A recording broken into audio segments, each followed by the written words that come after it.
This week on the Jock and Nerd podcast, we review the Jason Statham action flick, The Beekeeper. Plus, Star Wars announces a new Mandalorian movie. We almost had a very different Princess Leia. The Madam Web timeline is all screwy. Is the DCU already in trouble? Reacher Season 2 finale reaction, and more, all in this edition of the Jock and Nerd Weekly for Sunday, January 21st, 2024. You know who this is, and you know why you're here. You want all the latest comic book and superhero TV and movie news, and by God, you found it. Forget everything else out there. Forget all the Scientology bullshit. This is the real deal. This is the real deal. Worship at the feet of the holy trio of geekdom, the Jock and Nerd podcast. Play it. Check. Check one. All right. This is for all you fans out there. Let's give it up. Jock it, we nerd it. We funny, disturb it. We jock it, we nerd it. We spoiler alert. Oh yeah! Hello, listener. What is happening? Thanks for pressing play, and welcome to the Jock and Nerd podcast, where we give you comic book and superhero TV and movie news, reviews, and whatever we choose. Jock and Nerd. My name is Imran. My name's Anthony. He's the Jock. And he's the nerd. And joining us, this fella is unbelievably funny. The internet's all abuzz about him. And, well, his slack hole is filled with honey. It's Rug Boy. Hi, Rugs. Rugby, as they all call me. He's Irish. I'm named after the sport where people just beat the shit out of each other after they throw a ball at each other. So How many bee puns can we include in this episode? That is the game, fellas. Rugby. Don't be kicking that hornet's nest over there. That's such a inside joke because when we first started podcasting, there was this dude that used to call me Rugby. Never couldn't get my name right. He was hilarious. British dude. Oh, yeah. I remember that He'd guy. be like, Rugby, you're brilliant. I just have to tell you, you're brilliant, Rugby. And we were like, it's Rug Boy. And he was too drunk to care. But it was great. It was on the Blab, The old Blab days when it was chaos. And It was like we did a stream, basically. Yeah. Well, and people do it now. But we were doing it in 2016. And then we were like, you know what? That's enough. It's too much work. It's a lot of work. Motherfuckers. I think we had 1,000 people watching us at one That point. one night, I was on for 5 hours. We had 1,000 viewers come and go. It was a big celebration. And then the whole platform shut down, and now it's easy to do. Doesn't exist anymore. Well, Twitch exists now, but we didn't want to even do that. Unless you want to pump it up. It is a lot of work. This is a lot easier just to fucking burp out some audio. There's a lot of inside jokes going on right now. You might hear some burping. Anyways, look, we got some geek news. We got a fun movie to review? Question mark. Let's get into it. The Jock and Nerd podcast. I wanted to start talking about Star Wars. Anthony's favorite thing. My favorite thing. The Star Wars, because it's a little bit of a mess over there at Lucasfilm with the Disney and the Kathleen Kennedy and the things coming out. Sure, we've gotten great things like Andor, and we are expecting further things like the Acolyte show and the Skeleton Crew show. And actually, Andor Season 2, I believe, has wrapped shooting. It should be out late this year, early next year. I'm excited for that. But on the big screen, it's a fucking mess. They've got these, they have a date next year and a following year, just untitled. They're just holding a date as for a Star Wars movie. And we've heard, remember Rogue Squadron at one point? Patty Jenkins. Yes. Remember there was a whole thing. She came out of an X-Wing and she's like, oh, I grew up around fighter pilots my whole life. I can't wait to make this movie. That's never getting made. And you have Taika Waititi apparently is attached to a movie. Sean Levy is going to make a Star Wars movie. James Mangold is going to make a Star Wars movie. And the most recent thing, they said the next thing coming out was this Rey movie with Daisy Ridley set in the future, 15 years past the sequel trilogy, directed by Sharmeen Obaid-Chinoy, who did Miss Marvel. But then 2 weeks ago, they're like, no. Here's the next movie. It's going to be a movie called The Mandalorian and Grogu, directed by Jon Favreau. Oh, shit. And apparently co-written by Favreau and Filoni. This movie is going into production later this year. This will be the next Star Wars movie. And I'm geeked by this, yeah.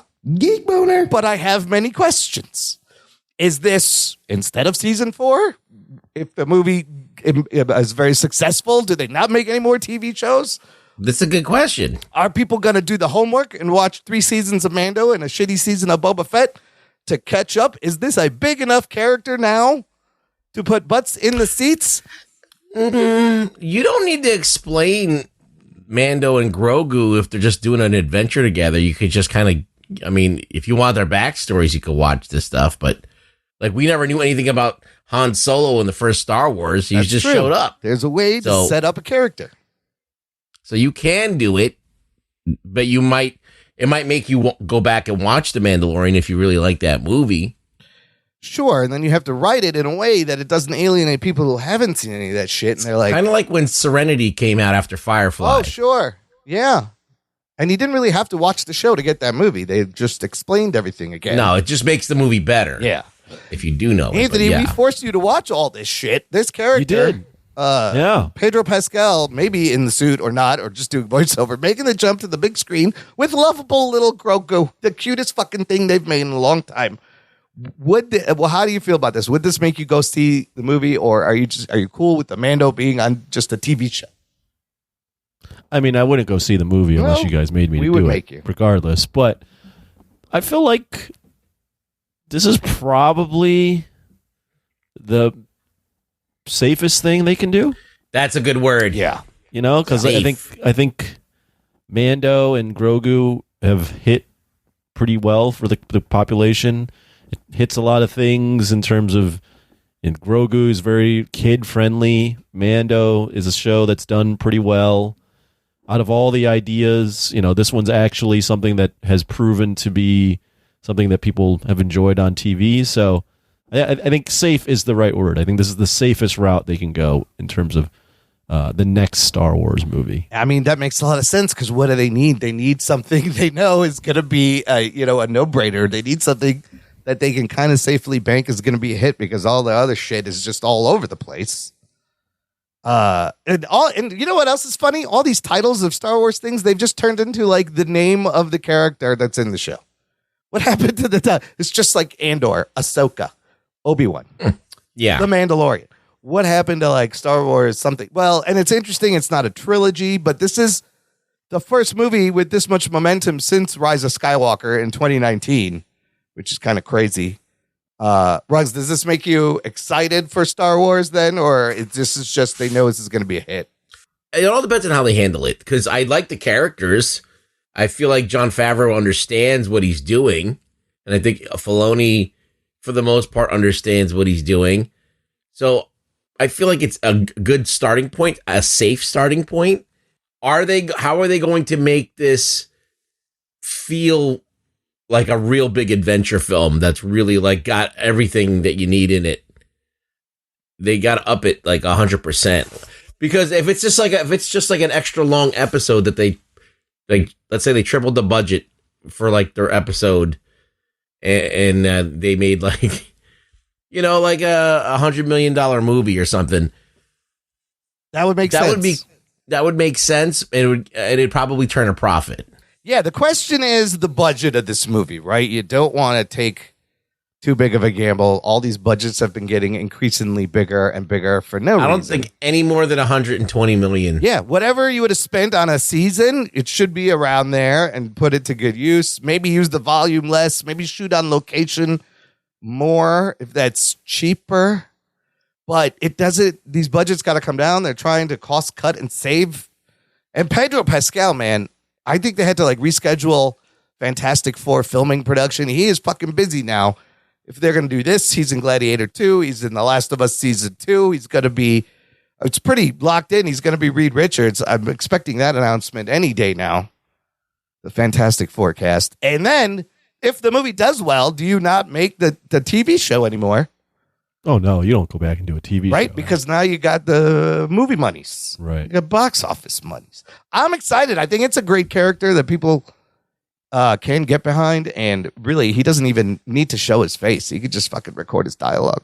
I think in terms of the movie, it being a movie, I think it might actually be better for this.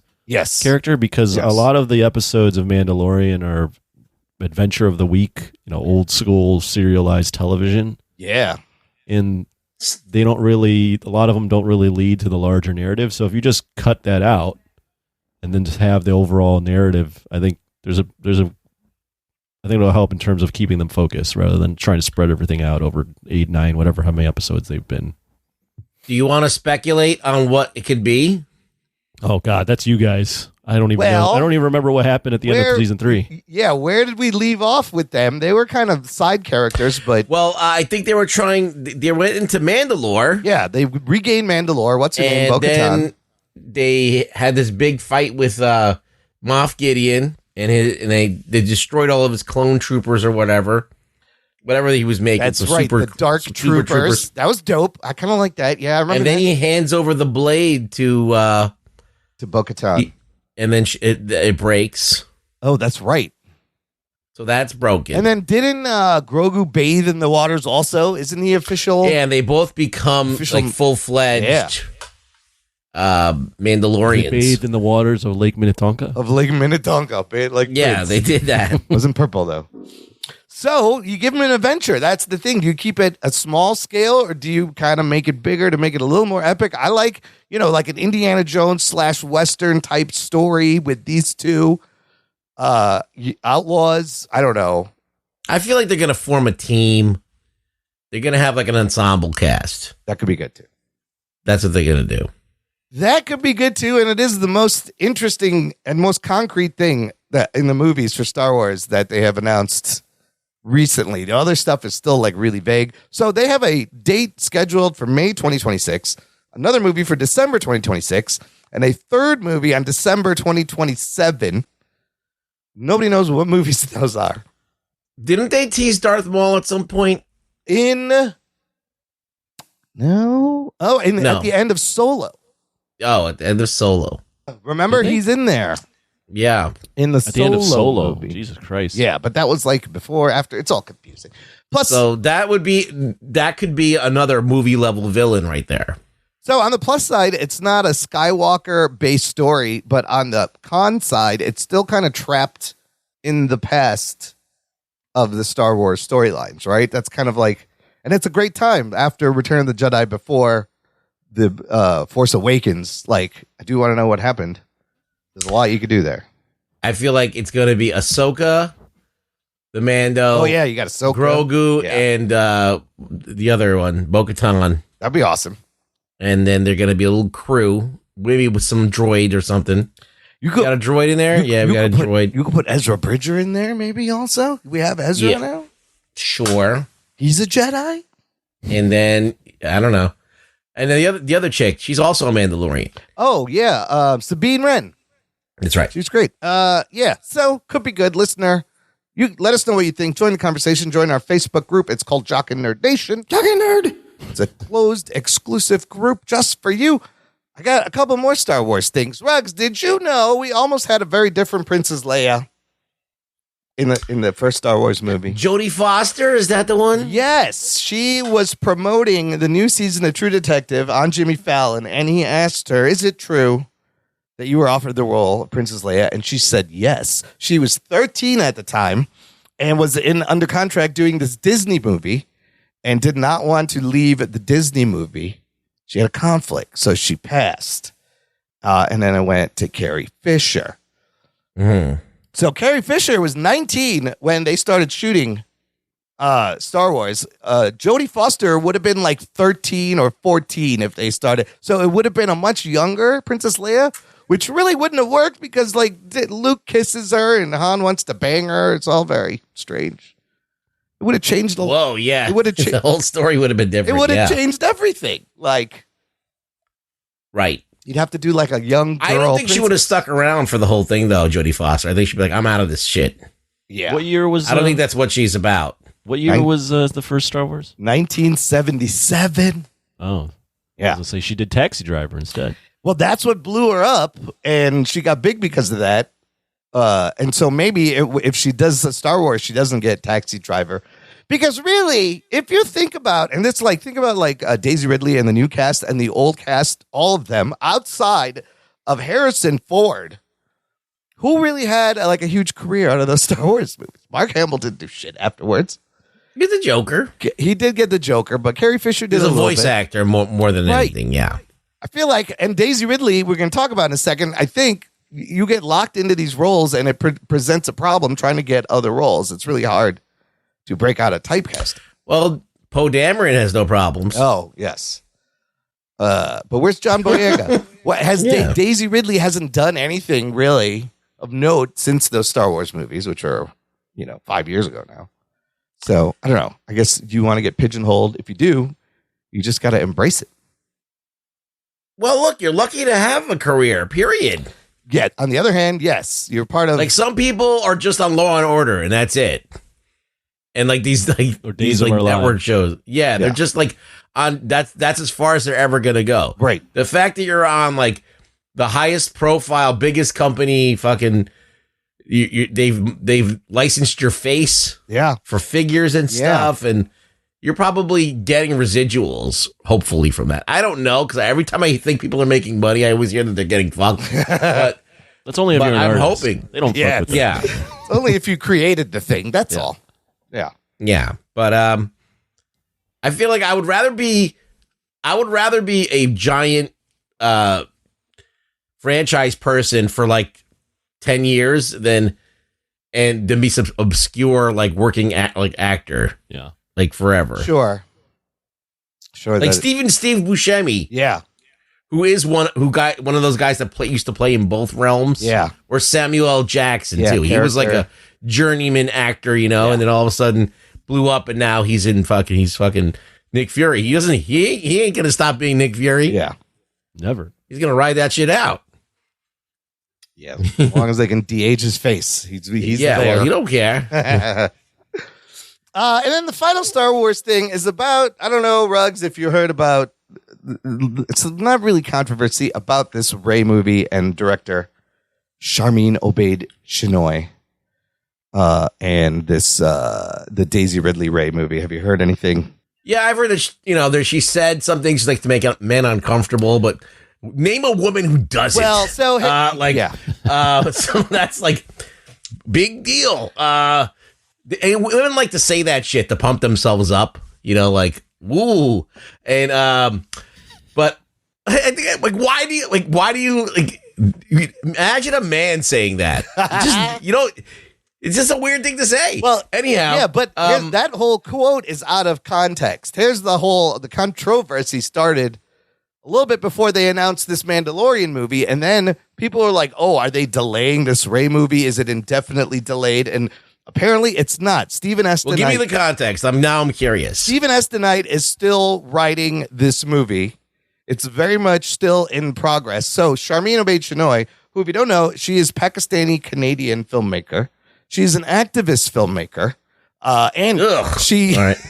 that's what she's done. Most of her movies are like these activist movies highlighting the plight of women and the injustice. But then she It also depends on what it's about. Yeah. Some activism. She also directed a couple episodes of Miss Marvel. In an interview earlier this year, she said she's thrilled about Star Wars, and she said, quote, "It's about time that we had a woman come forward to shape a story in a galaxy far, far away." Oh, that never happened? No, they haven't had like a female director on a Star Wars movie. All right. Okay. All right. Okay. That's fine. Now, someone took that clip and took another clip from a video where she says, "I like to make men uncomfortable. I enjoy making men uncomfortable. It's important to be able to look in the eyes of a man and say, I am here, and recognize that I am working to bring something that makes you uncomfortable. And it should make you uncomfortable because you need to change your attitude." This quote is from an article from 2015. She wasn't even talking about Star Wars. So in the TikTok, they clipped all this together. Like she said this thing about Star Wars and said this. People got all mad. But it's okay, fine. That's completely fine. But I still think it's a dumb thing to say. But it's out of context. Hey, I sometimes understood. So she said a long time ago, nothing to do with Star Wars. Got it. But the fact that she thinks, didn't they hire Kathleen Kennedy's running the company, so she's shaping the stories. Yeah, Patty Jenkins was going to make a movie. Patty Jenkins got hired. It's not like about time. It's been time. It just, for whatever reason, didn't work out. But And also, isn't there like a bunch of female directors on all of the freaking On the shows, yes, there's a lot. on the shows, TV which are basically high profile things. It's not like they're whatever. So I think that's like another patting yourself on the back for something. It's like when who was that said that it's about like Hunger Games was the first time that there was a female hero or something, right? Which is no, Right. no, yeah. It's like no, that's not right. But whatever. Whatever. It's just people. This is what happens. It is. This is social media. This is the way it is now. Yeah. People On just both sides, fucking right. Like yeah. They just grab shit. They put it together to get everybody hyped up. You got the one side you get misrepresenting what she said and clipping it together. Then you got the other side being her and people of her ilk that want to be melodramatic about every fucking thing that happens in the world. Yeah. Yeah, it's quite annoying. Oh my God, it's the first time a woman took a shit on Star Wars set. No one's ever been No brave one's ever enough been to able to shit. take a shit like this. And usually I'm one of those guys, right? But it's even tired the fuck out of me. Like, I'm just like, you know what? Nobody cares. Why? So what? Just make the movie. Make it Just as make long a as it's good good. movie. Just- Yeah. It'll be better. It'll be more of an accomplishment if you make a good movie. How about that? Now, as far as will this movie be good? Do you want to see a story about Rey 15 years in the future after she goes, I'm Rey Skywalker? She makes up a fucking last name. Look, you can make a movie good about anything, really, if you do it right. Sure, and I'd like to see a good movie. I don't care really what it's about, as long as it's good. No, that's facts. No cap right there. Just need a good movie. I agree with Ruggs. I mean, I don't care about Star Wars at all, but no one would have thought you could make a good Godzilla movie. No one would have thought you could have made a good movie about Johnny from fucking Cobra Kai, like a good Nobody TV thought- show about yeah. that. Or good anything. Yeah, about nobody it. Thought you could There's- make a there's good always movie things about that- beekeepers, but we'll find Right, out well, what we'll happens. just talk about that. Yeah. Speaking of, let's move on. They were right. Here's a great segue. Speaking of making a good movie, I want to talk about this year's most anticipated superhero movie. Of course, I'm talking about Madam Web. Oh, It's coming out Whoa. Right? February 14th. This is your Valentine's Day date movie, people. Get your tickets, get your chocolates, get your flowers. I think we said I made the joke on the On the Discord, but Discord. this is basically where if you wanted to take your girl, you just tell them that this is like the new 50 Shades of Grey sequel. You want to go see a Dakota Johnson movie? Yeah. Sexy. Yeah, it's 51 shades of You want to hear her Well- say her lines in the most deadpan, non-inflected way? I learned something that was going to change my world. He was with my mom, and she was in the Amazon researching spiders before she died. Like, she literally has no change in her voice. She sounds like AI. Yeah, it does. It sounds like a cut together AI audio. Anyways, there's some interesting Jeff Snyder. I got a couple of Jeff Snyder takes coming up here from the hot mic. Uh-oh. John Roca. He's like, I got something about Madam Web. He said that because we all thought it's hard to tell watching the trailers when the movie is set, right? And apparently it was supposed to be set in the 90s. And that was because maybe Sony thought Andrew Garfield's Spider-Man was going to be involved. He was originally supposed to be in this continuity of this Sony Spider-Man verse movies, but then they decided to pivot to Tom Holland's Spider-Man, even because the contract's still up in the air. They could do whatever. We've never seen any Spider-Man in these movies, so they had to do a bunch of reshoots to remove all the 90s references from the movie, so that now the timelines match up. And I don't know if somebody fucked up or like, are you reshooting things just to change clothes because the clothes look too 90s? This seems like a waste of money for this movie that's gonna bomb and can't be any good. The director said the movie is in a standalone world. And also, the runtime has been reported as being 1 hour, 56 minutes, the longest one of these Sony Marvel movies yet. Seems a little aggressive. Seems a little long, but there's like 4 spider people in this, or 5, or whatever the fuck. So, having said all that, what do you think? Is this going to be a mess? This can't be good. I don't even really like Madam Web in the comics. It's true. I didn't get into like her younger it's not version. like, ooh, a new Madam Web issue of Spider-Man. I can't wait to see what happens. I like I've never said that ever. Jessica Drew, Spider-Woman is great, but she's not in this. You got all these other... there's a lot of attractive Sydney Sweeney. Spider women in here. Yeah. and that's all right. Sydney Sweeney's hot right now. There's a lot of attractive Spider Women, and that might be enough for me to be like, I'll check it out. But as I said, Dakota Johnson's acting, she's got, it's not that great. It's like, I don't know. She's not really like pulling me into this in the trailer, I feel like, there's not I don't have a connection there. She's on Saturday Night Live next week. I think she's hosting, and I don't think that's going to be funny. Anthony, is Sydney Sweeney enough to make you go, we're forcing everyone to see this movie, really? I don't think any of us would go watch this if we didn't have to. Who's Sydney Sweeney? I don't even know who that is. Look her up. She's recently in that comedy with Glenn Powell. She's been in... is she in the movie? She is in the movie. She's one of the spider people. She is a good looking chick. There's nothing. Yeah, I like comic book movies. I feel like I enjoy a lot of them, and I would see them. If it wasn't for this show, there's no way I'd see this movie. There's no way that you could bet everything this movie's going to be bad. Yeah, me too.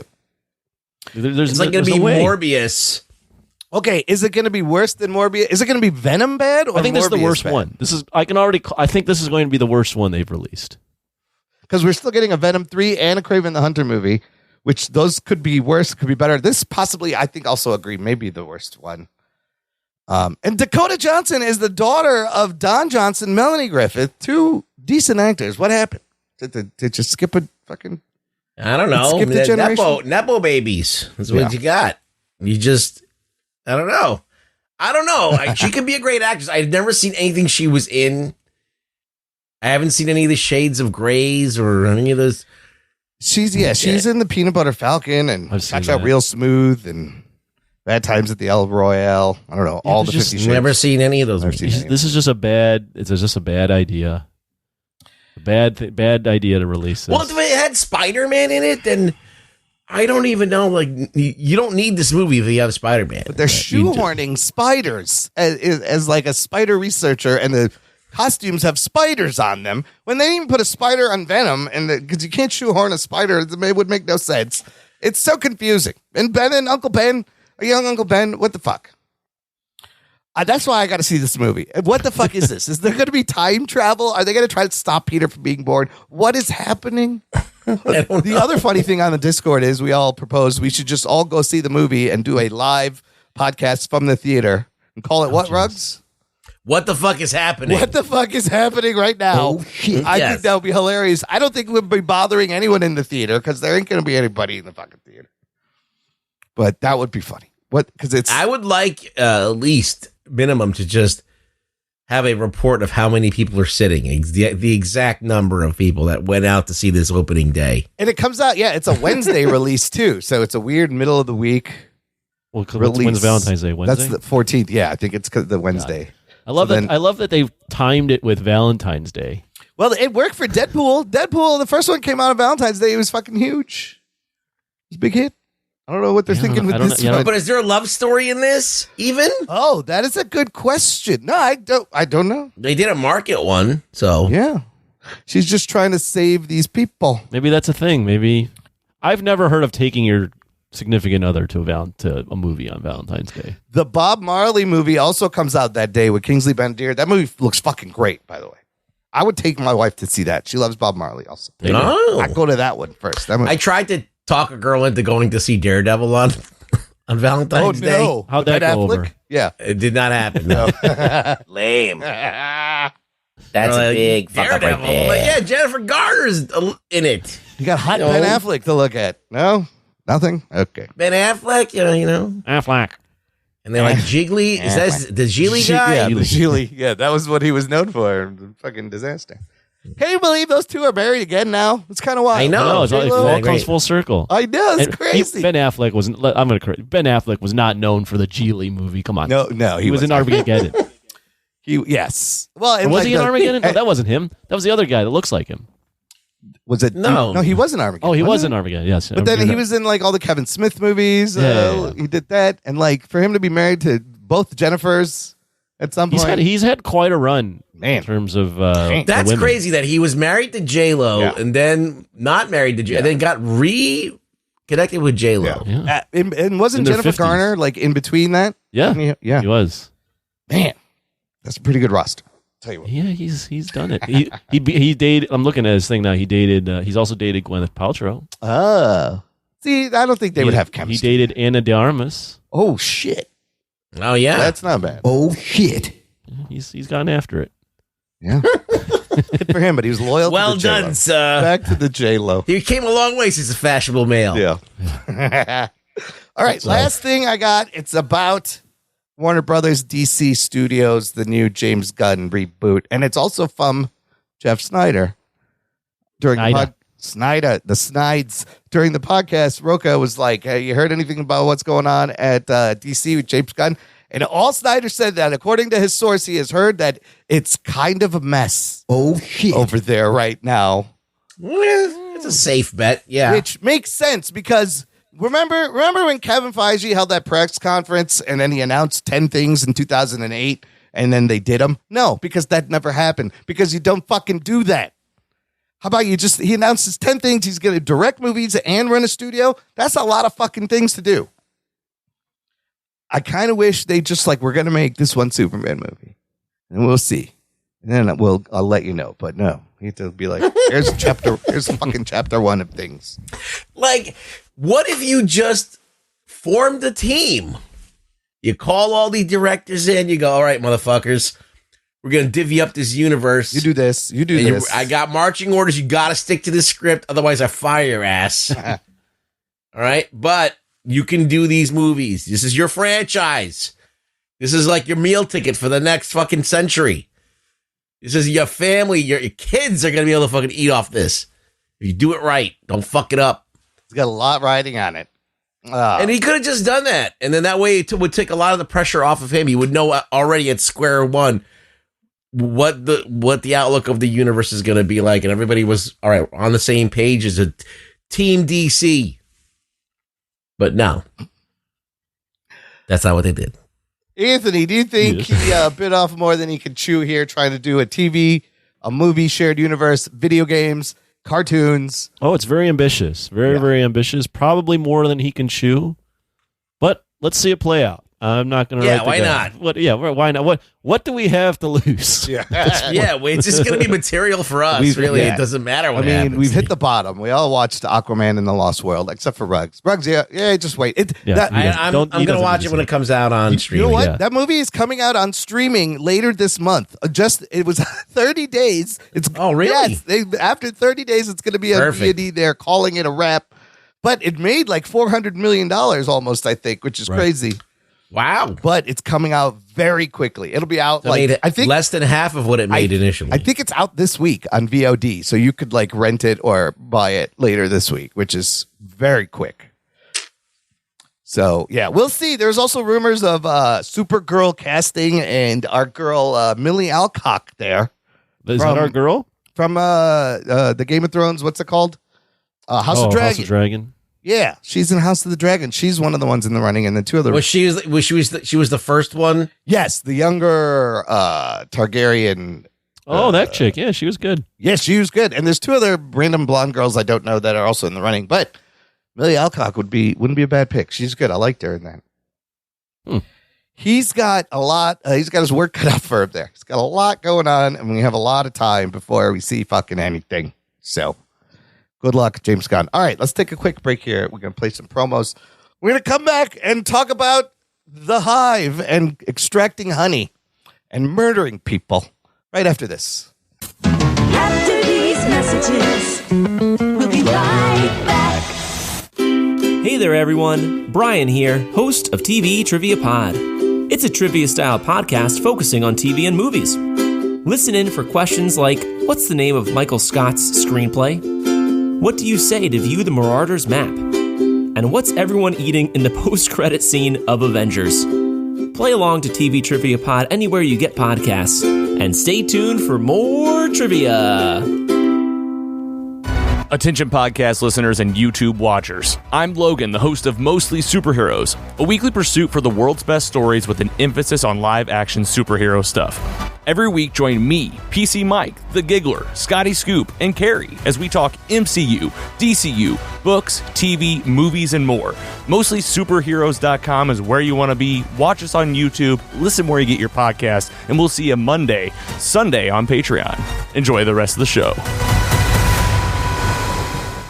Jock and Nerd. Listener, if you enjoy the show, this is a great time to give back and join our awesome Patreon fan club. Visit jockandnerd.com/Patreon. Jock and Nerd. There's a link in the episode description.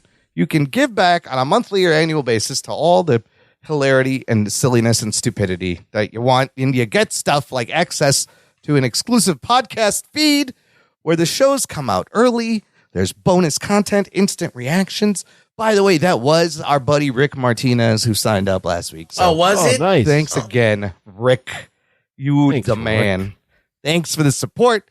He can also join us on our monthly Discord hangouts. We just had one, and it was a lot of fun. Anthony was getting drunk. I did not take my shirt off. Maybe next time. You got to pay to show up. It's like our own little OnlyFans. Let me tell you. You donate enough money, I'll show you my feet. Our own OnlyFans. Yeah. It's only Jock and Nerd fans. And there's other fun things on the Patreon, but we appreciate all the continued support. It keeps the show going. Thank you.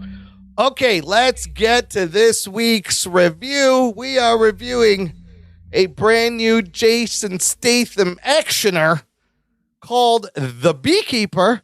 Here's your spoiler alerts. I'm going to do it like this. Oh, no, not the beast! Not the beast! Ah! Strap yourselves in, you fucks. Spoiler time. You got to have Nick Cage, not the Beast from Wicker Man. Not the Beast. This movie, first of all, this was a last-minute decision. How did we get to this movie? Who wants to explain? I don't know. I just heard that the movie was a crazy, 90s throwback movie. And I was like, that sounds like fun. Even if it sucks, it'll be fun to talk about how it sucks. So I think we just went out and watched it. We brought it up during the Discord. So if you want to participate in the Discord, give us some money and you'll get that link every month. Yeah. And I think everyone was more in agreement that, that's kind of up your alley with the tournaments you guys did in the past. Yeah, right? I mean, a Jason Statham action movie right up our alley. I saw the trailer for this. It was kind of on the radar, but then I started hearing interesting reviews. So we were like, fuck it, let's do it. On Rotten Tomatoes, currently, this movie is sitting at a 71% tomato meter, 5.9 out of 10 for critics, 93% audience score. I could not find a budget for this. What do you think this costs? It looks like it's maybe probably like 50 million. But yeah. I was going to say 40, 50. It opened last week, January 12th. Opening weekend makes 16 million domestic. Worldwide, it is sitting at 75 million total. So for this kind of movie, I feel like that's not bad. Like I mentioned, I didn't mention, this one's directed. Wait, how much did it make? So far, 16 million opening. That's a low opening. It's an R-rated movie. 16 million. Currently, it's 31 million domestic, 44 international for a total of 75. Well, I don't know. Actually, I'm going to revise. I don't know if it was 50 million. It might have been like a 25, 30 million. Yeah, maybe less. Really. There's a lot. There's nothing on the budget at all anywhere. Yeah, no, I couldn't find it. It's not in the wiki, and I can't really find. Usually they have the budget. Oh, 34 million. Oh, you found it. 34 I Googled million. It. The first thing that pops up, it says 34 million. Okay. Oh, yeah, Ron, you couldn't figure that out. Oh, I had to Google things. God damn it, Imran. It's a hit. 34 million with the 75 already. Yeah. Only in its second week. This one directed by one David Ayer. What movies has he directed? Who you may know from such movies as The Suicide Squad. Not the good one. Sorry, just Suicide Squad. The other one is the good one. The Suicide Squad. Yep. He's done Bright. We've reviewed Bright. He did Bright. He's done End of Watch. Fury. He's done End of Watch. Sabotage. Fury. Yeah. A lot of movies with Actually, we never reviewed Bright, did we? I think we might. Maybe. Yeah, we did. I think at least we watched it and talked about it. A lot of movies with "the" in the title or just one word, like Deputy, Bright, The Tax Collector, The Beekeeper. This is the kind of things he likes to direct. And written by this dude, Kurt Wimmer. Yeah, he did Ultraviolet. He did Expendables 4. He wrote, yes, recently he wrote on Expendables 4. He wrote the reboots of Point Break, the reboot of Total Recall. He wrote Equilibrium back in the day in 2002. He directed that, I believe, too, yeah. And, he wrote Salt. So he's written also a lot of movies with like one or two names, a lot of action movies. Starring, whose boy is this? Jason Statham, coming off of Expendables 4 as the titular beekeeper, Adam Clay. And you also have Emmy Raver Lampman as Agent Verona Parker. You have Felicia Rashad as Eloise Parker. Mrs. Huxtable. I love Felicia Rashad whenever she shows up. It reminds me of the Cosby Show. As far as bad guys, you got a couple of characteristic people here. Josh Hutcherson playing Derek Danforth. We've known him. We saw him in Five Nights at Freddy's. He was in Future Man on Hulu. Love the Josh Hutcherson. David Witz as Mickey Garnett. You got Taylor James as another bad guy, Lazarus.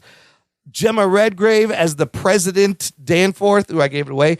And then fucking Jeremy Irons. The fuck is Jeremy Irons doing in this movie? Collecting money. As Wallace Westwood, ex-CIA head. And then Minnie Driver in it for like 30 seconds. I didn't even know. Yeah, where is she being hiding? She's in like 2 scenes. You barely see her. I was like, fuck, Minnie Driver was in this? I didn't even see it. And a couple of other people. But that is your basic cast here for The Beekeeper. Anthony. Yes. What happens in this R-rated 1 hour, 45-minute action movie, The Beekeeper? Oh, well, we have a old lady played by Felicia Rashad. Mrs. Huxtable.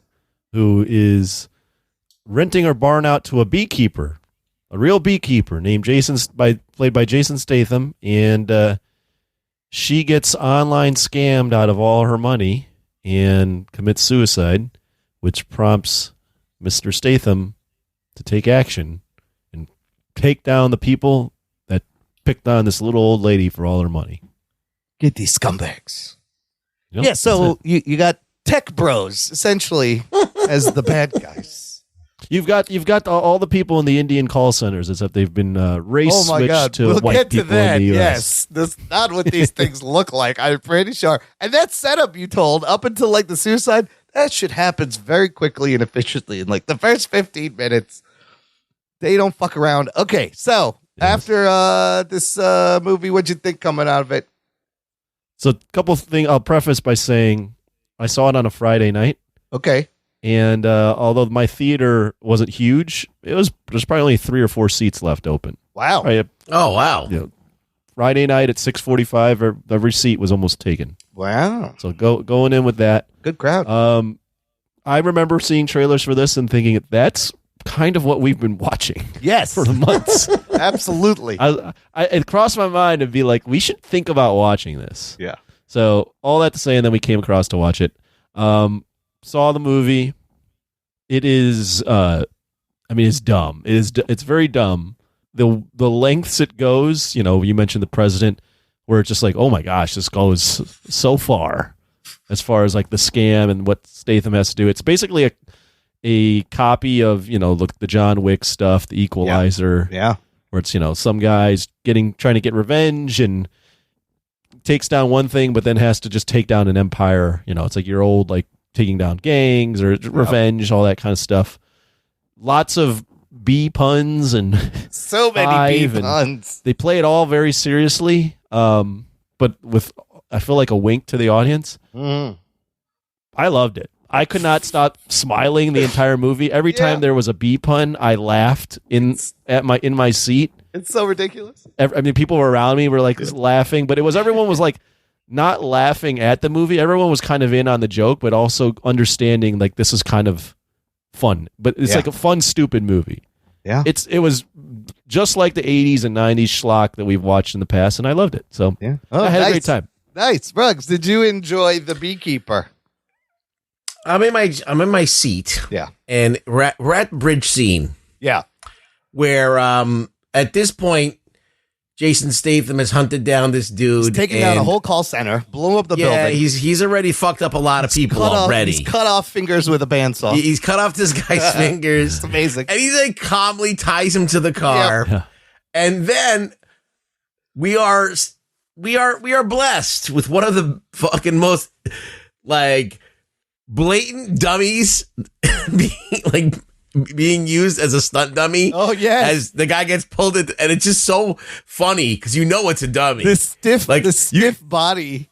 Yeah, I laughed audibly. I was just like, and not even like disappointed. And I was like, yes, thank you for putting this dummy there, this obvious dummy, because it makes it like you're in on it. There's no real like David Ayer is.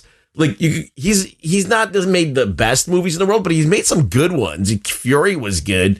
End of Watch was enjoyable.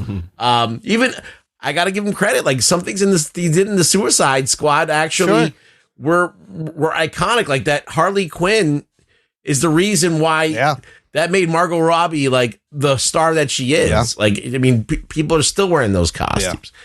So he has some kind of idea of what he's doing. He still can't shut up about his Suicide Cut director's cut. Yeah, well, maybe he thinks he did a good job. He has a huge ego, obviously, as well. That. But you know what? He does make a good action movie. Yeah. He can do it. Yeah. Like, he can do it. You can give this guy $30 million and he'll give you an action movie that's enjoyable to watch. Yeah. I came out of this like, this could have been a way better movie if they wanted it to be. Right. It's about as dumb as an 80s movie. It's like, it was made with that sensibility in mind. It was like, we're not even going to try to make a good movie. We just want to make something that you're going to watch and have fun with. And just fucking shit's going to blow up every 10 seconds. Like, there's going to be people getting kicked across the room. Fucking Jason Statham's not going to take any damage until he absolutely has to, for the purpose of creating a moment where you're like, oh, he can get hurt. And that's it. Yeah. And I had fun. I laughed so many times during this film, like just the sheer audacity of what was going on. But it could have been. They could have like maybe have another John Wick on their hands. Like they could have like made or another franchise like the Transporter. And I think they will have more of these. Yeah.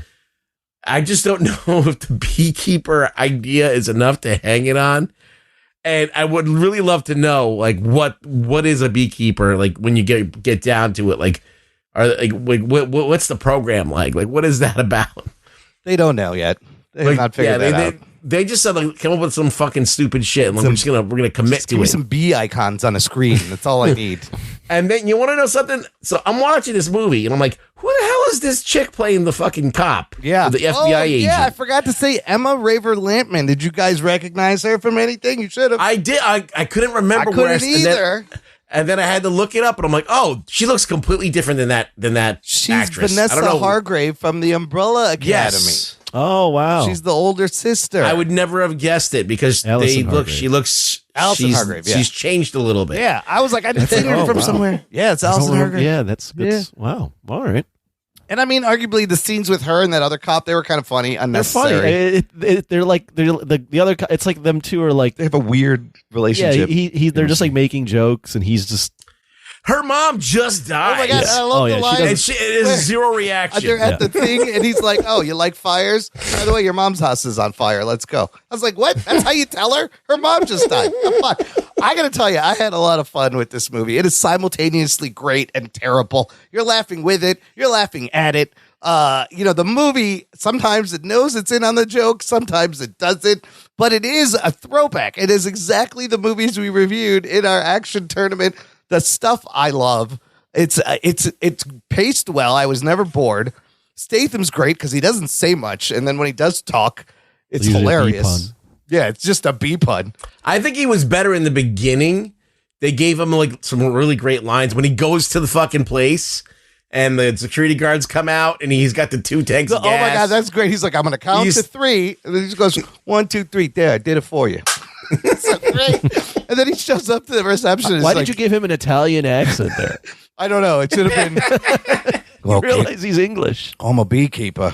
And then, she even says, she's like, I detect some British Isles. I'm like, he's really British. Like, what do you mean he detects some British? That's the only way he talks. He's like, I'm burning this place down. You better evacuate. I would say the movie is in on the joke the entire time. They play it straight for the most part, but everyone, I mean, the entire audience was just cracking up the entire time. It's one of those things where, and I don't think it's terribly made. Like I think it's actually pretty well made. Production wise, yes, it's just a ridiculous concept of like this clandestine organization called the Beekeepers. I think it looks like it's almost like a parody film. It is, that's based on the movies of the 80s. Yeah, in the beginning, or it's sort of like that, or it's like we want to do John Wick, but we don't want to do exactly John Wick, so let's just call the organization the Beekeepers. I think that's or whatever that. It's the funniest thing that he is a literal beekeeper and a metaphorical beekeeper. That's like if you had a character that was a retired Navy SEAL and he's raising seals on a seal farm. Like, why would you do this? Like, what the fuck? Do you have to know about bees to be in this organization? The thing is, it makes it memorable, right? So it's not just another action movie that you just eat and spit out. You're like, I'm going to remember seeing this movie. I mean, they even gave him a beekeeper outfit. I don't think his hat ever came off. No, and his hat never came off. At the end, it did. Yeah, he was when he's wearing the suit. And it's hilarious how they don't. No, he never came off because of a fight. Oh, right. No, it stays on. Yes. Like whenever I'm like, how is his hat still on? Yeah. Like he never just falls off while he's fighting guys. I love how the girl that from Umbrella Academy will read the book and learn things about real bees, and then it applies to what's happening on screen. The worker bee will take out the mother to save the hive. Doing. Yes. And he's like, that's what he's doing. Got to protect the hive. I'm the keeper. I love too what I thought was fun was everyone.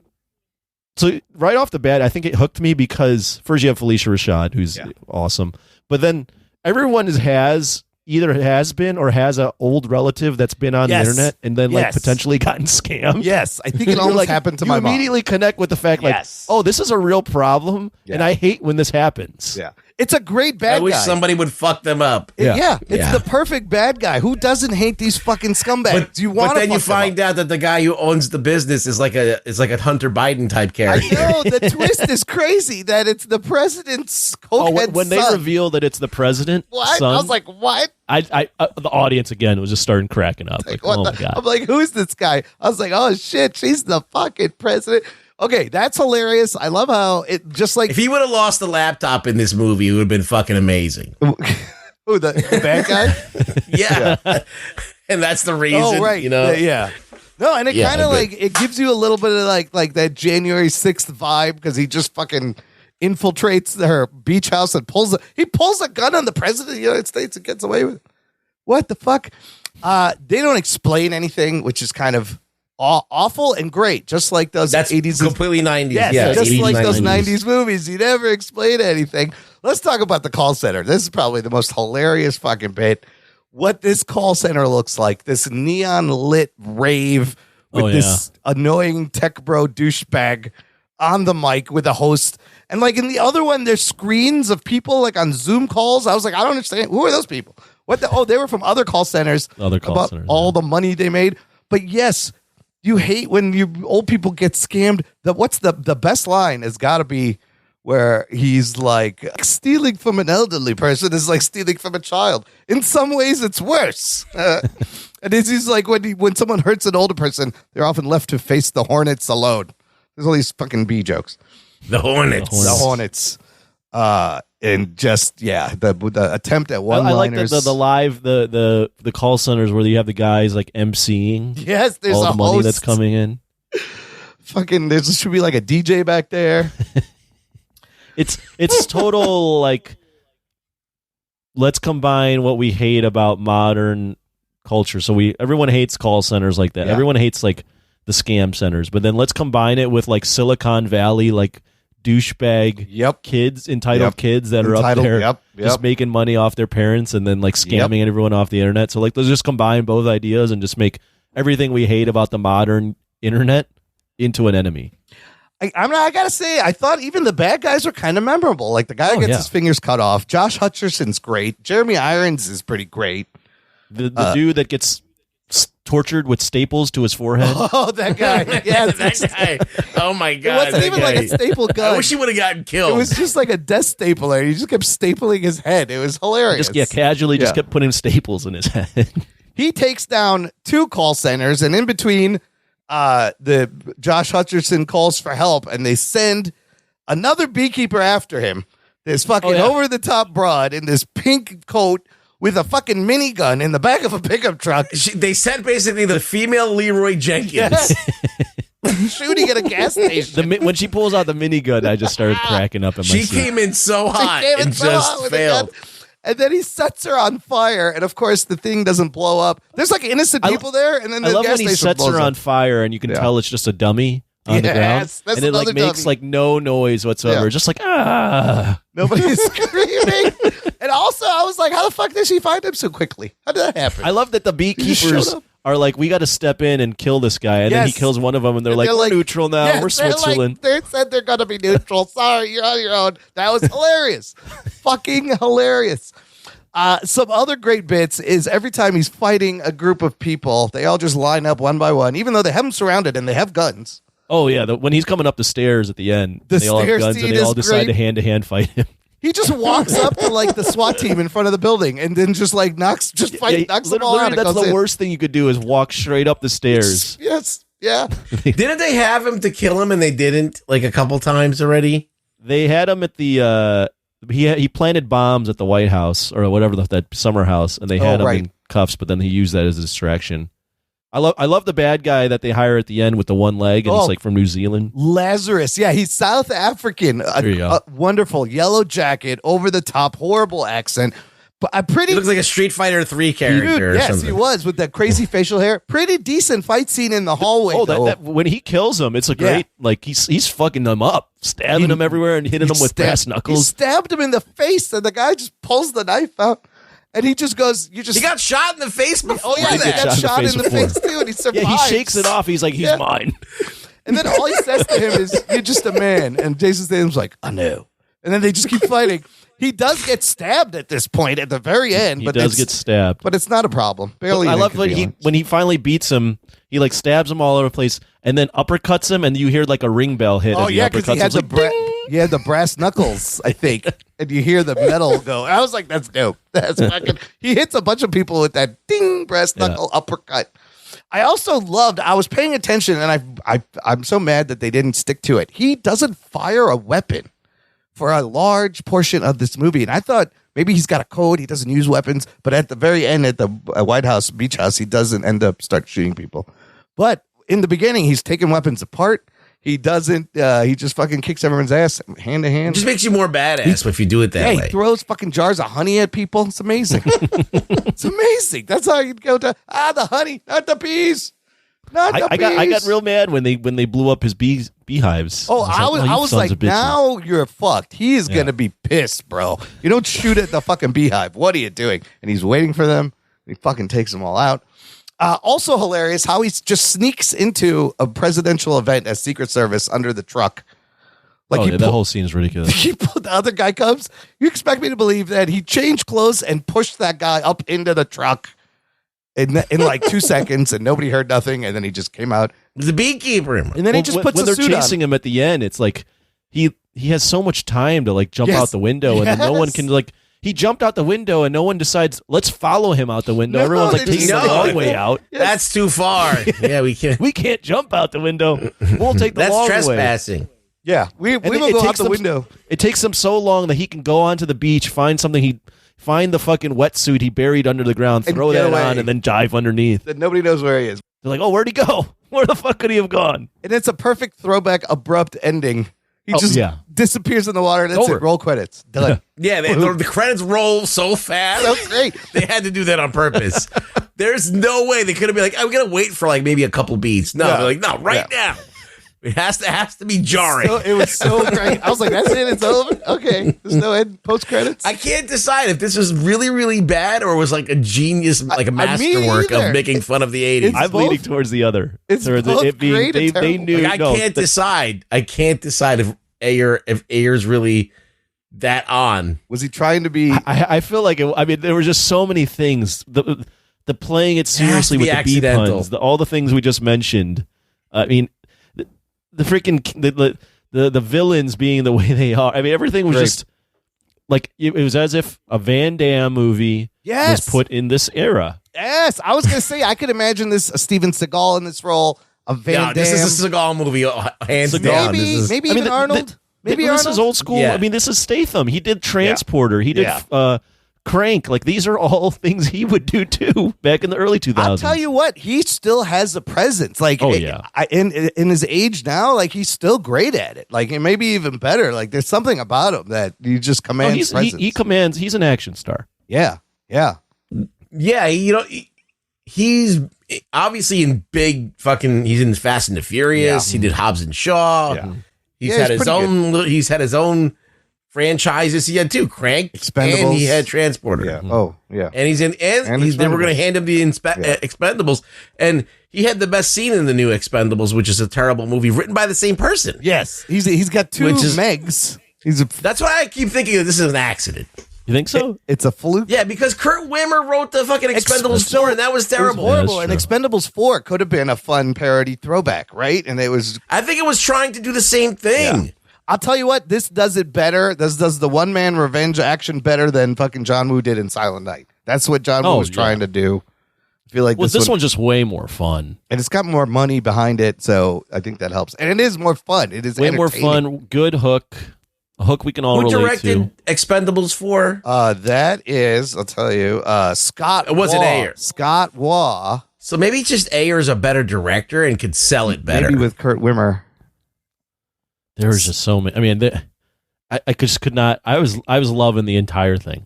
The entire thing.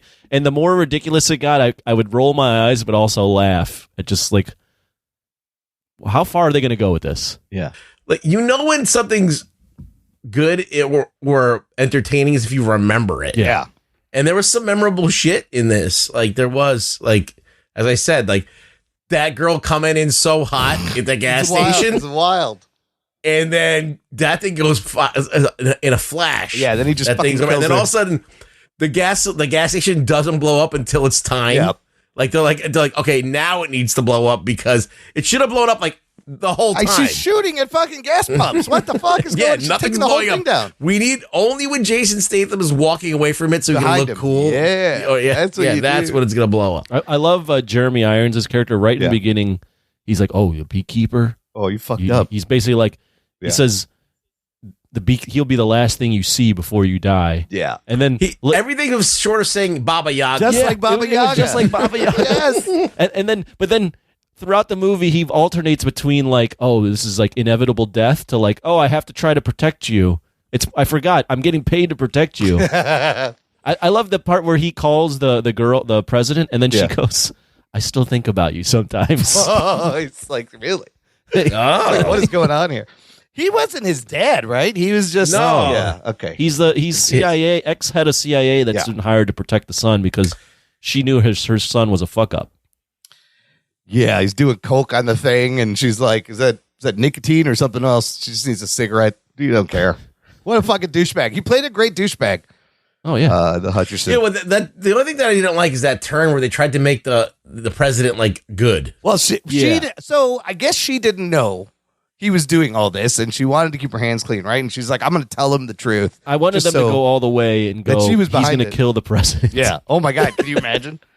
This fucking guy breaks into the presidential mansion and fires at her and just gets away with it. It's fantastic. It's fantastic. We don't learn anything about Adam Clay. Do we learn anything about him?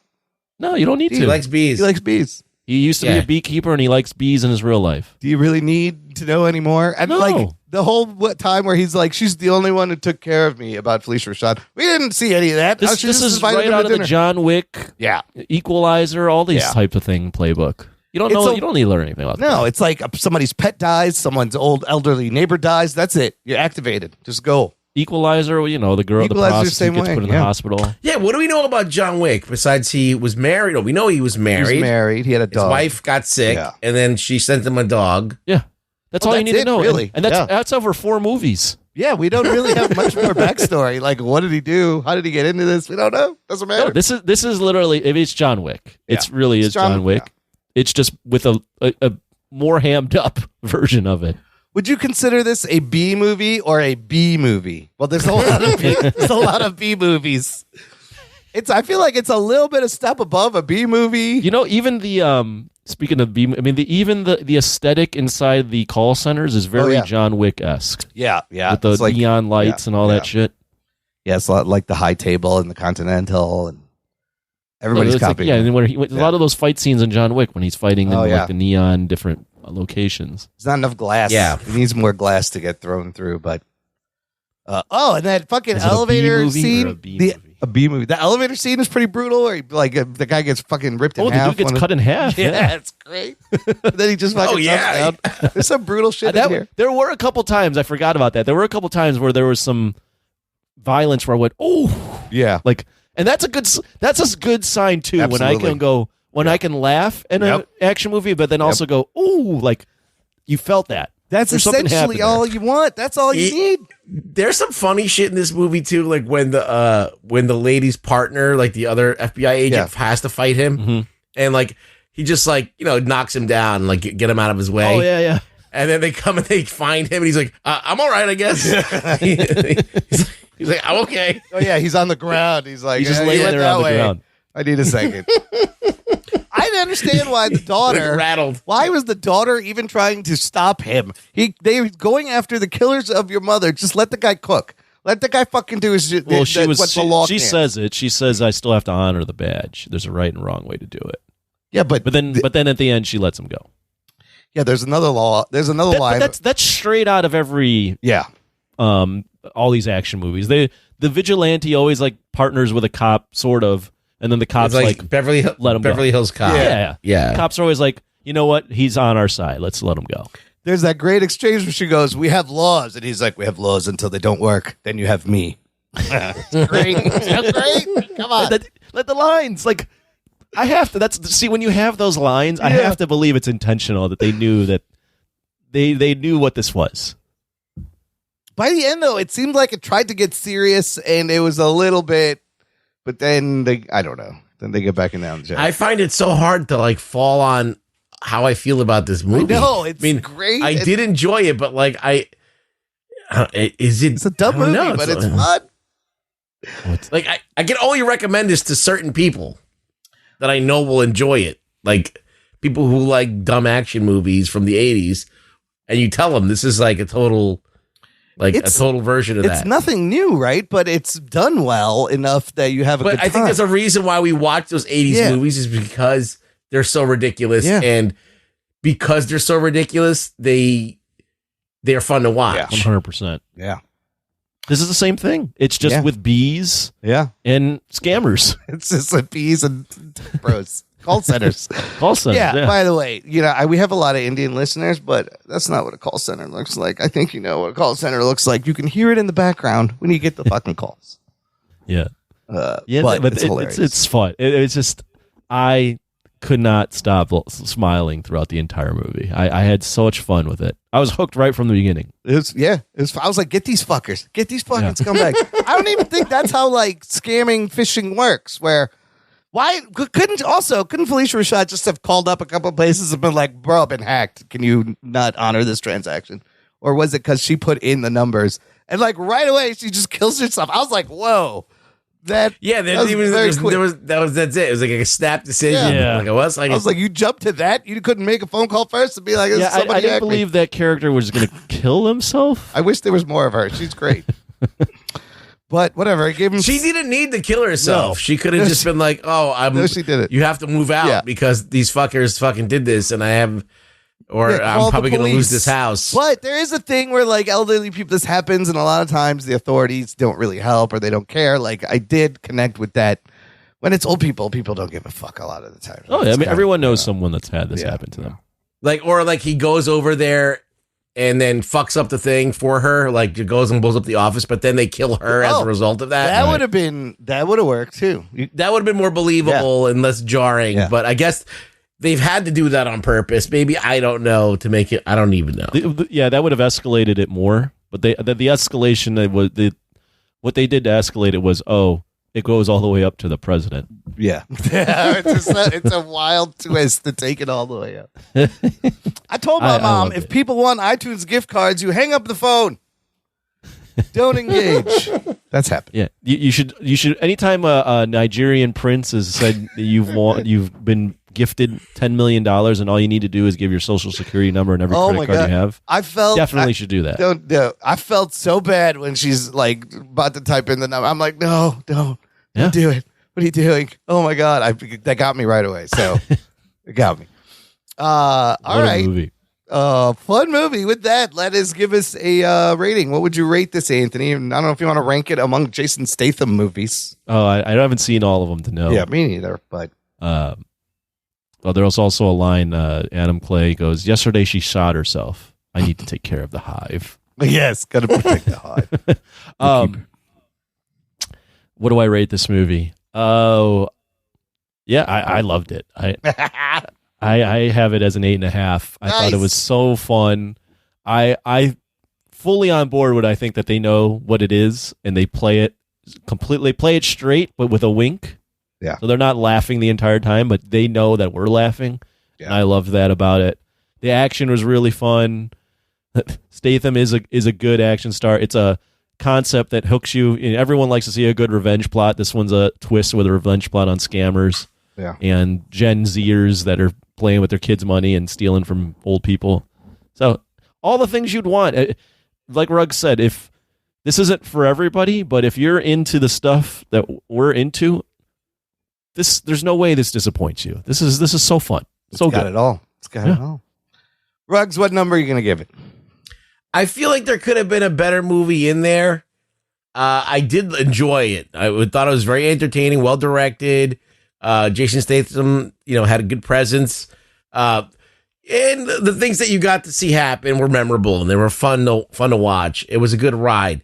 As I said, I don't think this movie is for everyone. You got to be into the 80s action movies or willing to throw your brain into sleep mode. Yeah. Yeah. And just fucking go for the sensory overload.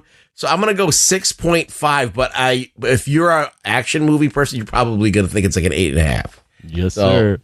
Yeah. So I'm hedging my bet there. Listen, I got no problem giving this an 8 after, sitting through Expendables 4 and Silent Night. This thing finally has some fun with itself. And this is Schindler's List compared to those movies. Absolutely. It's a fucking masterpiece. It's way more enjoyable. Yeah. I would, and there's less bad green screen and shit like that. Yeah, it's largely and way more dialogue than Silent Night. Oh yeah, yeah, way better production too. I feel like Expendables 4 is it's overstuffed with, I guess, mediocrity. Yeah.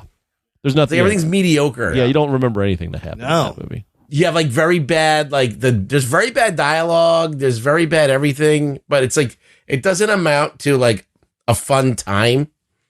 This is way more fun. And and you have Tony Jaa, Iko Uwais, and all these other people in that movie. And I'm like, this is what you did with them. This is what you did with them. I can't wait to watch this again when it's on cable. I would absolutely, or streaming. I'll absolutely watch it again. I want to see more. I was just going to say that.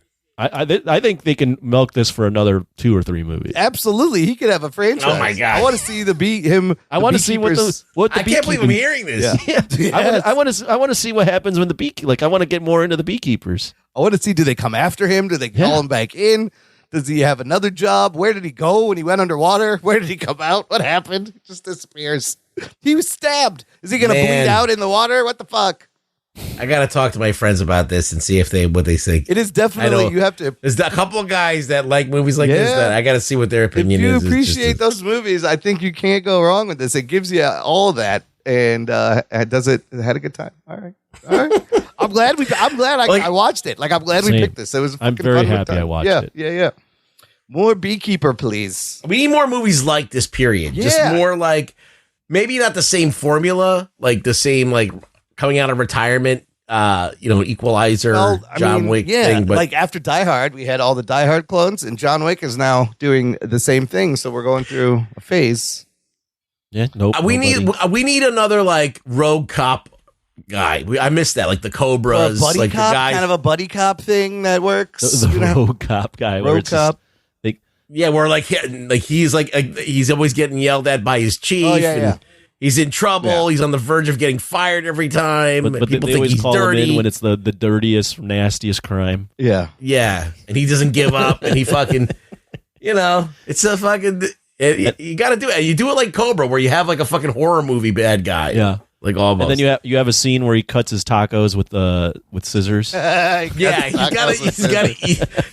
You've got to remake that movie, but call it something else. God. Like you should be like another snake. You should be like Mambo. Yeah. Like, my favorite. Whatever. Now that we're talking about that, one of my favorite scenes in that movie is when he parks in the spot with all the like Cubans or whatever there, and the guy comes up to him and is like yelling at him. Yeah, and he just rips his undershirt off. Yes. And then the next time the guy's like got the spot held for him, he's like, "There you go." Come on. I think he rips it off, and you could see the mic on his chest. Yeah, you can. The microphone. You need to call it like Viper. You know what else I listened to recently? Rewatchables. Bill Simmons did Under Siege. That's a good one too. And I was like, man, this movie's great. I forgot. It really made me appreciate the fucking craziness of Under Siege. With the boobies and him being a chef and an accent. He's a cook. Yeah, that's what this movie was missing to make it an 80s movie. It needed some boobs. It had no love. It didn't have any gratuitous boobs. Yeah. I love when they ask him, she's like, "Who are you?" He's just like, "I'm just a cook. I'm just a simple cook." And then like he grabs her and kisses her at the end. And I'm like, that's assault, buddy. I don't think she wanted that. He's like, here's she had. They go, show us another move. He goes, here's a move, and he just grabs her head and kisses her. I was like, what the fuck? It's great. That is great. Under Siege made me the rewatchables episode. Under Siege is his best. It is. Yeah. This may be like Statham's one of his best. Do you think? I think Transporter 1 is great. Okay. Transporter 1 is good. Yeah. I love when he knocks on the door. And then he just fucking kicks it in and just starts beating the shit out of everybody in the house. Yeah. Transporter, and then he takes the girl and throws her in the trunk. Like that whole thing was perfect. That's and pretty good. Then the girl he takes it to the house and then she wants to bang. She wants to bang. Yes. That's another throwback he thing. Cuts a little slit in the fucking thing and lets her drink. It's like, oh, this is great. It is. I mean, there's a lot of fun Statham. This is just another fun Statham movie. Yes. He seems to just like, for a guy that I don't know has the ton of acting talent. He just seems to stick around. No, but he could do more. Like he's been in like Guy Ritchie movies where he has like that's true. Where he's got like dialogue and he's very, very good timing wise and stuff like that. But he's just chosen his niche now, just being these like fun. Like Meg, Beekeeper, Expendables, just these fun B-movies, B-movie type thing. Yeah, but he enjoys it and he gets it, right? He understands the assignment, as the kids say, and delivers, and it's just fucking great. So, yeah, I recommend B-movie. Fuck it, go see it. All right, let's do some news from the nation. It's time for news from the nation. It's time for news from the nation.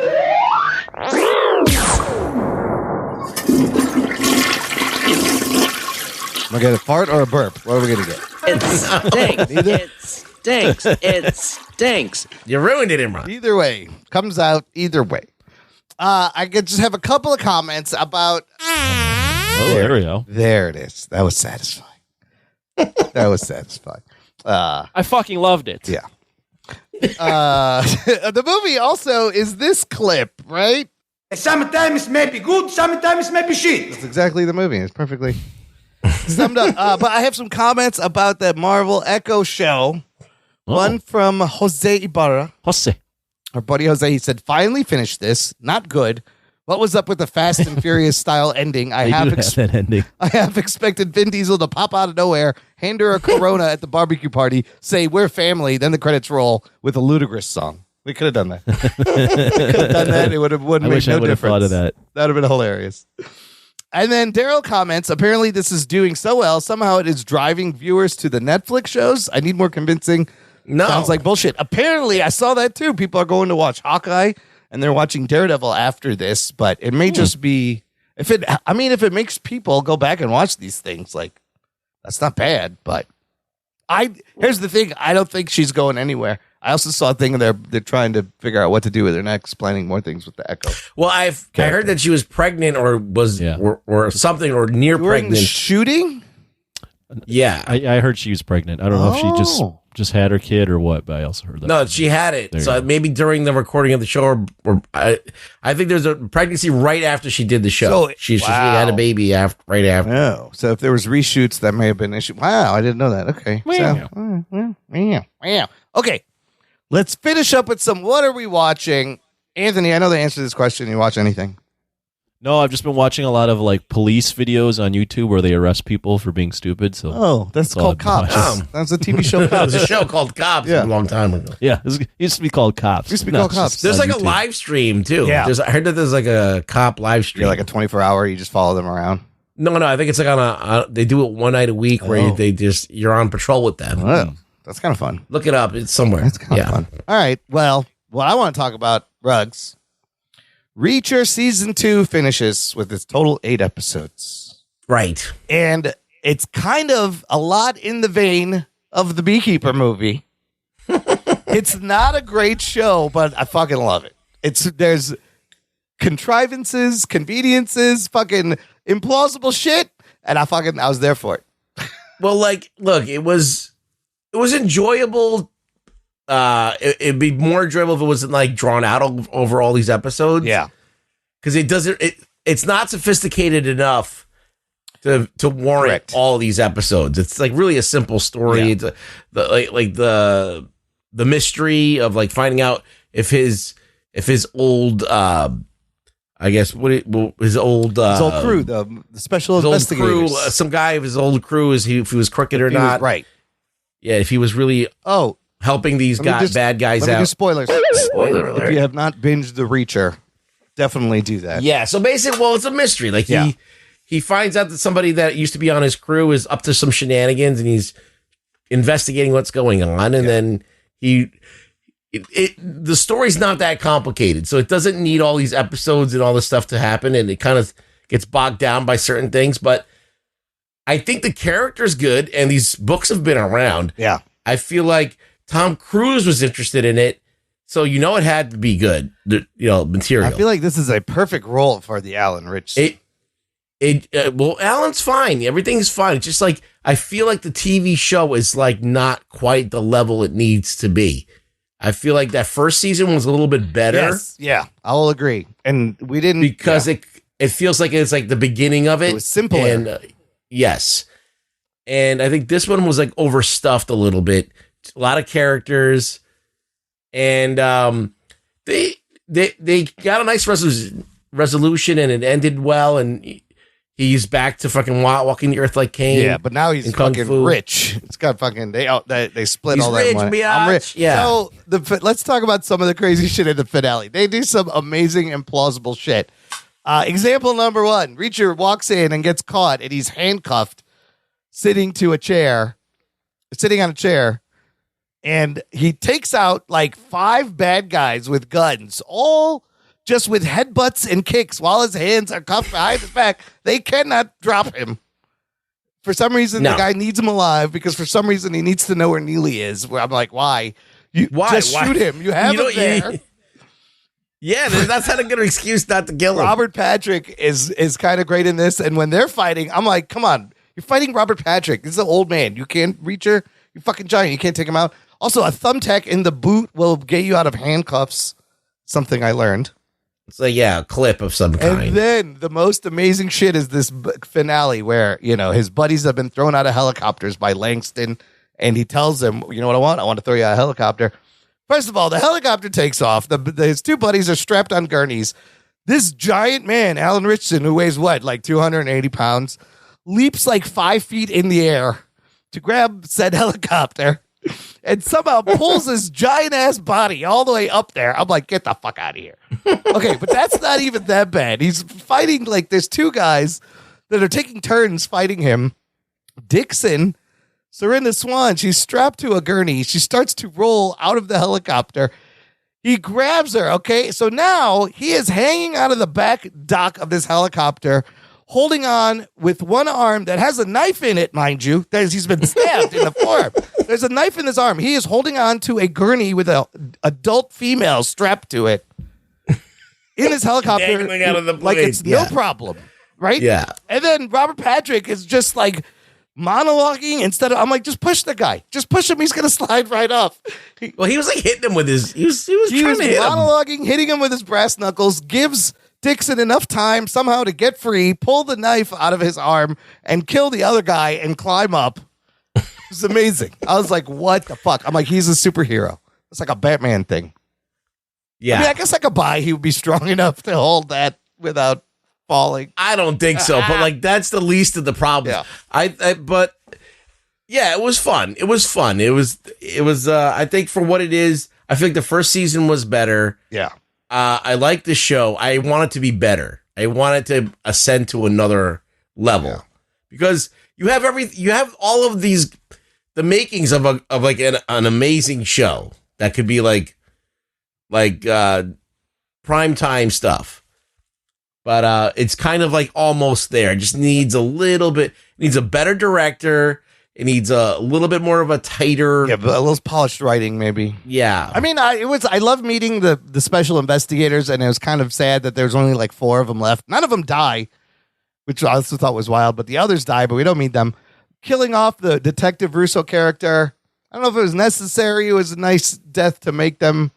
Anthony, they kill people with no thought. They just murder everyone when you're like, shouldn't you like ask him questions? Neely takes out a fucking missile and shoots down a helicopter. Oh my the guy said God, they let go. That was the other thing. They had like innocent bystanders, a pilot and a coder who really didn't have anything to do with it. They let him go. This is completely illegal. And the helicopter takes off and she has a surface to air rocket and just blows him up. And then the other bad guy that's going to buy the chips is like there. And then all 4 of them just put bullet holes in him. I think if you like The Beekeeper, I think Anthony would enjoy this show because it is It sounds like I would like it. It's in that same vein. It's a big guy fucking shit up. Some good action beats and some sexy shit. Like sexy shit. Yeah, like Serinda Swan. I forgot that she played Medusa in that really bad Inhumans show. She's in this, but she's kind of sexy. Yeah, she's getting up there, but she's still she's still looking pretty good. They bang a couple times. What would you rate this show overall? On a scale of, I don't think it ascends to being like in the 9 or 10 area, but I think it's like a safe 7.5. I would say it could be better. There's a lot of room for improvement. Yeah, I would give the first season an 8 and this like a 7, but it's fun. And like you give it a pass for all the dumb shit they do. Just like, how does he find clothes that fit him at fucking gas stations? That was my question. Every time there's large clothes at the fucking bodega. Really? The way he stands awkwardly is funny to me. Yeah. Because he's so huge now. Like he's gotten to the point where like he's on so much roids that he just can't even stand like a normal person. He's giant. I love him in this role, but he's fucking giant. Like his head is huge. Yeah. Like I told you, I watched a movie that he was in like maybe like 10 years ago or like something like that. And his head's a completely different shape. His head changed. It's like not even close. That's what it'll do to you. So it's good to see the T-1000 kind of be badass. Even though he's old. Oh my God. He's great in But Peacemaker. Reacher, at least Reacher's not like, Reacher is not, he's a guy that comes out of retirement, but like, he's also always been doing this shit. He just like does it. His only reason to exist is to find trouble. Right, to help people. Like he's just looking for trouble. That's all he does. He exists to like look for trouble. He like is always on the like. I guess he's just like a watchdog that has nothing else to do. Yeah. So he just like, but he looks for trouble. Yeah, he's wired that way, right? That's just the kind of guy he is. He's always been that way. And now they split up all that money. They each have approximately like $7 million, and he gave some away. So I don't know how this will, but it's a fun guilty pleasure show. Good, some good action. So, anything else, Ruggs, you watched that's notable? Oh, I don't know. I watched this fucking crazy ass movie on Tubi last night. Yeah. So I'll go on Tubi and I'll like flip around and I'll like try and find something weird I've never seen before, and I see a movie with Christian Bale in it. Okay. And it's called Royal Deceit. Okay. And I'm like, oh, this sounds like a Hamlet type movie. Like it's just like a boy, his father's usurped by his brother. I'm like, oh, it's Hamlet. All right. So I'm like, let me watch this shit. So it's got fucking Christian Bale, fucking the guy who plays Falcone in Batman, right? Oh. All right. You got Gabriel Byrne, Helen Mirren, and the fucking guy who plays Gollum. I forgot his name. Andy Serkis. You got Brian Cox, Kate Beckinsale. Brian Cox. I mean, you got all-star Tom cast. Wilkinson. Yeah. Andy all right? Serkis. I'm like, I got to watch this. Is this any good? And Helen Mirren is immediately naked. Okay. You see her titties. And there's a lot of nudity in this movie. There's a lot of naked chicks in it. 1994 Helen Mirren she was still old. But it's like they spent zero money on this movie. Like they look like they're wearing like Spirit of Halloween costumes. Like it's like they're like okay, so like the opening of the movie is like they're all on horseback going hunting, but they don't have like real horses. They have these like miniature horses that they're on. Okay. And I'm like, are they fucking really making this movie? And then at a certain point, okay, so it's Hamlet, the story of Hamlet. Like the brother usurps the dad. It's the actual Norse legend that inspired Hamlet. Yeah, and you know, in order to survive, Hamlet like pretends to be crazy. He pretends he's mad, whatever. But Christian Bale, I guess the director told him to just howl like a wolf and act like an animal. Okay. And it's so bad. And it's just a very bad movie starring like I'm like, this is blackmail. This is a blackmail movie. Like, it's so bad. But I watched the whole thing. And, I mean, there's attempts at acting and everything. But it's just like the budget is so bad. And I don't know. I just, I had to watch it. I'm watching the trailer and it looks like a made-for-TV movie. The original title is called Prince of Jutland. Yes. And on the poster here, it says Christian Bale, star of Batman Begins. To get you to watch the movie, I guess. Yeah. Interesting. So I watched it. I watched the whole fucking thing. All right. It's really, really, really low. It's a really low budget movie. It's like if Christian Bale and all of these gigantic actors that are like known for being like Oscar worthy, the worst movie are ever in this piece of shit. Like, like low budget movie. Wow. Why? How did this get made? Why did they agree to do I don't know, It's but amazing. I don't know. It's crazy. Somebody had some shit on them. They had to like shoot it in like 2 days. Wow. Wow. I also checked out True Detective Season 4 is started. The first episode's got Jodie Foster in it. It's not bad. It's not bad. It's kind of like inspired by John Carpenter's The Thing. The mystery is they're in Alaska and there's a research facility and all the scientists just disappear. Jodie Foster's got to investigate. There's some Lovecraftian shit, maybe ghosts, maybe supernatural. I don't know. But it was a good first episode. Got me in. I want to know what happens. So I might check that out. It's not bad. You want to know what else that you told me to watch? Yeah. And I actually did. Was I'm Glad I'm Dead, the George Carlin AI. Oh, yes. Somebody in the nation wanted you to respond to this. This is it's a 1 hour stand-up special that is AI created, made to sound like George Carlin is still alive doing topical current jokes. First of all, did you think it sounded like him? No. No, I thought it wasn't bad.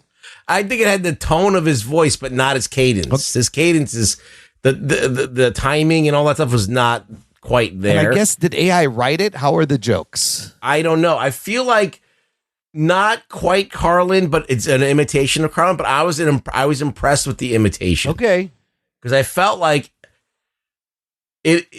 I felt like maybe a human had to be involved some way. They had to feed it all. Did they feed it Carlin bits and tell it to come up with jokes like this, or they recycled some of it? Is it the maybe they gave him the premise. The thing, if this AI came up with this all on its own, based off of some transcripts of George Carlin, that this is a miraculous. I think somebody had to prompt at least write a joke about social media in the style of George Carlin, right? And then you just do a bunch of those, possibly. But there was some actual funny shit in there. Wow.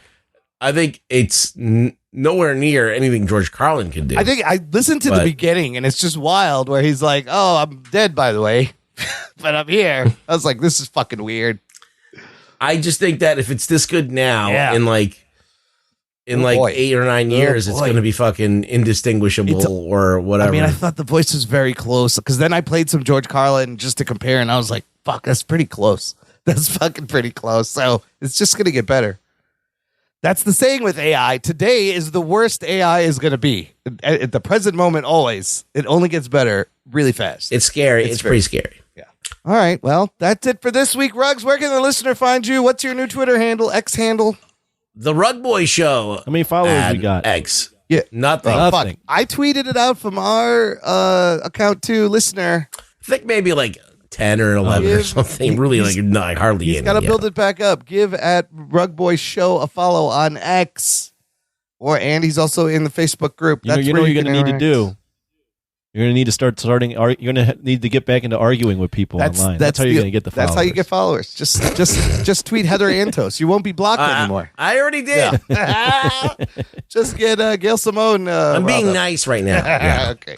Oh, I'm not blocked from her anymore. I can access Gail Well, all Simone. those people that blocked you, you can now bug them again. Yeah, I'm like, fuck you. Remember me? Yeah, just Here I am. Anthony, where can the listeners find you this week?